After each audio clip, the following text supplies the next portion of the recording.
అందరికీ నమస్కారం. ఈ రోజున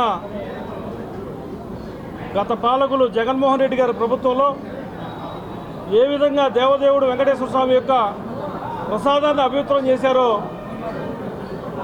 టెస్ట్ చేసినటువంటి నెయ్యి ద్వారా తెలిసింది. మేము దేవాలయంలో ఆ విషయాన్ని మాట్లాడదలుచుకోలేదు, కానీ అప్పట్లో ఎవరైతే ఆ ప్రసాదాన్ని స్వీకరించారో వారు కూడా అపచారం జరిగినట్టుగా భావిస్తూ ఈ రోజున మా అధ్యక్షులు పవన్ కళ్యాణ్ గారు ఆ అపచారానికి క్షమించమని చెప్పి దేవుడిని వేడుకుంటూ 11 రోజుల పాటు ప్రాయశ్చిత్త దీక్ష తీసుకోవడం జరిగింది.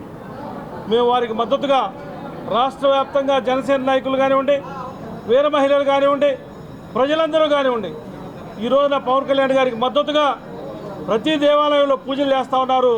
అందరూ కూడా ప్రాయశ్చిత్త దీక్ష చేపడుతూ ఉన్నారు. గతంలో ఎన్నడూ కూడా దేవదేవుని యొక్క వెంకటేశ్వర స్వామి